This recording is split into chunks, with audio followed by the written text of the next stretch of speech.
What's up, y'all? This is Jake Donahoe coming to you live from my Holiday Inn studio in Denver, Colorado.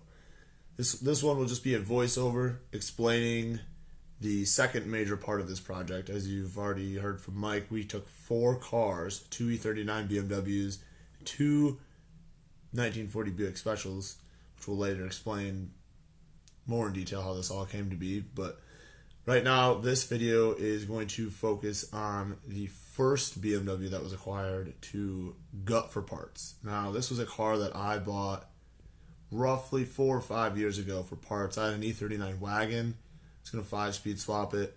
Bought this thing cheap. It's very destroyed, as you can see. There's nothing usable. There's no motor. There's no transmission. There's no... We robbed all the race car spares off of it for a race team. We just wanted mostly subframes, main drive components, stuff like that we can kind of base the driveline suspension of the Buick on an E39 BMW to get us to a little more modern technology. So on our long road trip to Nebraska, if we need to find replacement parts, we can go to AutoZone, or our chances of finding something are a lot more likely for this. Something that's 80 years old, that doesn't exist, and nobody knows anything about. So what we're going to do is I'm going to walk you through this slideshow, kind of elaborating on some of these photos. But mostly it's just going to be listen to some music and watch the process unfold. So let's jump in. In these first couple photos, you're going to see the car where it's been sitting for 4 or 5 years, sitting in a field behind the shop where we had it sitting in Ohio. As you can see, it is mostly garden ornament, trees, bushes growing through. You'll see that I then take my truck and I drag this thing out of its spot. Flat tires, just full of garbage, gross, moldy. Any disgusting thing you think you see is probably true. Well, these black seats that you see in the back of the car that are just wadded up in the back is kind of cool because this is a bonus that I wasn't expecting. These black seats are out of a 2000 328i that Mike and I had put together roughly 2014, 2015. Those black seats then got removed from that car and got put into a 1988 Dodge D100 that we put an M52 TU in also. So yes, this is not our crazy idea doing something like this for the first time. This one's just a little more in depth. So for nostalgic reasons, it's kind of cool that we got these seats and we're actually going to use them as the front two seats in the Buick. Once I got the car rolling and mostly aired up in somewhat of a rolling chassis, I was able to drag it up onto the U-Haul trailer, make sure all the wiring, hoses, anything wasn't going to fly off and hurt someone on the highway. I only had roughly 3-hour drive or so to another buddy's shop in Kentucky where he helped me dismantle this thing because I don't have space at my house down in Tennessee for this kind of thing currently, even though that's where we're building the Buick. But I also had many other projects at the same time, so my house already looks like a junkyard, so one of the cars had to go away to make room for more, so we had to work on that. Again, just take note of how disgusting this car is. That there's just mold and mildew and there's moss growing on everything. It's very, very disgusting. The whole inside of the car, unfortunately, the windows were left down for who knows how many years. So there's leaves. I was expecting to find a wild raccoon to jump out and tear my face off. See in one of these photos here, when I got it backed up to his shop, this is actually one of my favorite photos of this part of the process. I just got there really late, sunset, kind of parked it, called it a day, and continued on in the morning. As soon as we got the car rolled off the trailer, we just started going for the big easy pieces. Taking doors off, fenders. There's no hood to deal with. The roof was in the way. The roof is in the way because if there's a wild raccoon in there and you get your leg stuck, there's nowhere to run away and there's not a big shop. So we had to take the roof off for emergency egress purposes. So we just started chopping things into smaller pieces. Again, I didn't have space in my house to bring this whole car down. He didn't have a lot of space at the shop, so what we did is we just kind of compressed the car into manageable pieces so that we could take it to the scrapyard a little bit easier. Once we got a lot of the bigger body pieces out of the way, gave ourselves a little more room to work, you'll see we started to jack the car up.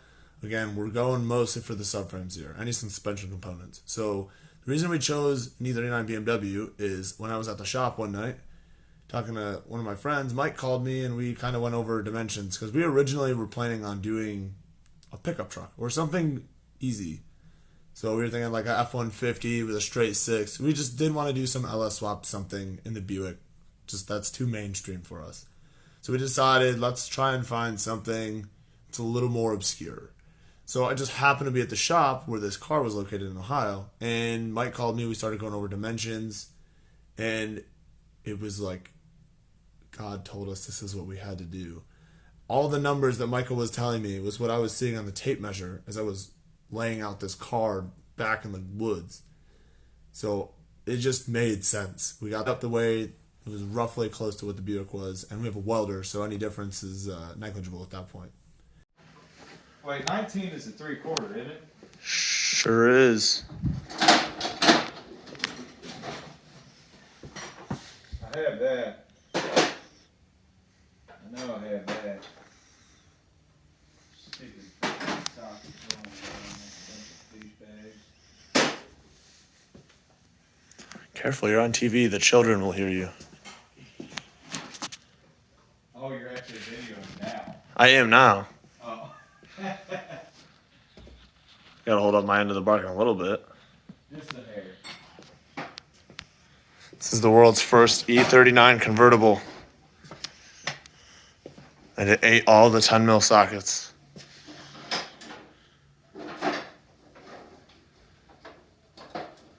So we just got the car, started tearing it apart. Front subframe's far more of a project to get out. As you see, you got the struts, all the steering, you got the steering column, steering shaft, all the stuff. Everything's all attached to it. As far as we know, this car wasn't an accident. Things seem to look pretty decent. Rear subframe is way easier. Snip a couple brake lines. You got 4 big bolts. Drop the shocks off of it, and she's out. So that was really what got me excited as soon as all this stuff on the ground, because you can just see how you just got to make a couple provisions to bolt this up to the Buick, and it's not super complicated. The subframe's out of it. We got all the components we wanted. Pedal box, brake booster, all that kind of stuff. As you can see, it's all like Legos. Just drill some holes, bolt some stuff together, get it all loaded up into the back of the truck, seats. I'm driving from Kentucky to Tennessee in this photo. Got a bunch of coffee tables, a couple wheels. We've extracted the first front subframe out of the E39 for the Buick Rat Rod. This is all that is left of her. We just cut it, dropped it down. And now we're going to cut it in half. Maybe grab the steering columns, brake booster. This car's just fucked. I'm going to drop the rear subframe out, and that'll be it. But you'll see we're taking the car up, chop the car in half, make it, again, into manageable pieces so we can take one big scrap load.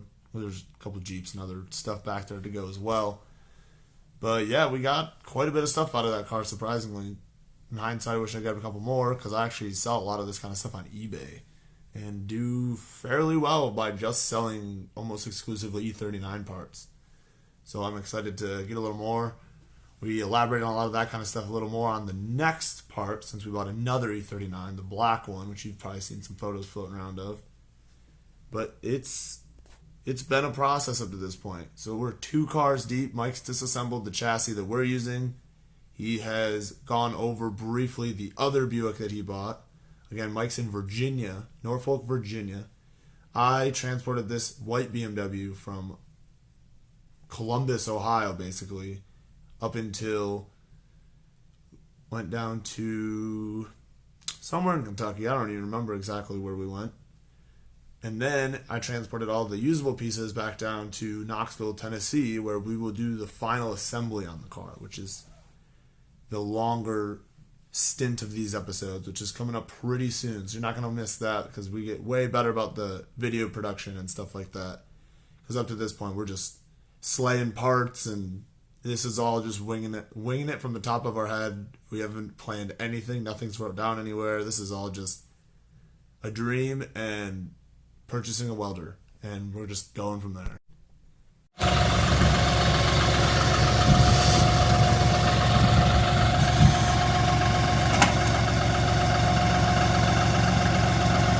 Don't scratch it. Don't scratch it.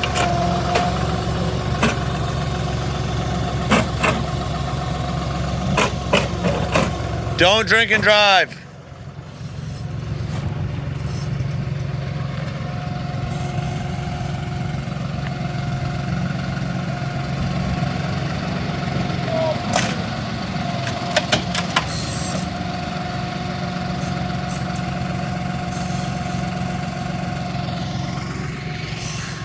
Front subframe, steering column, pedal box, rear half of car. And then we have the rear subframes with diff and all.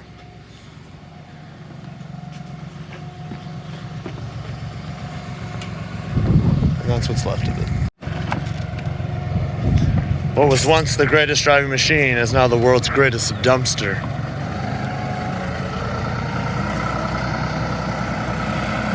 Bye, bitch.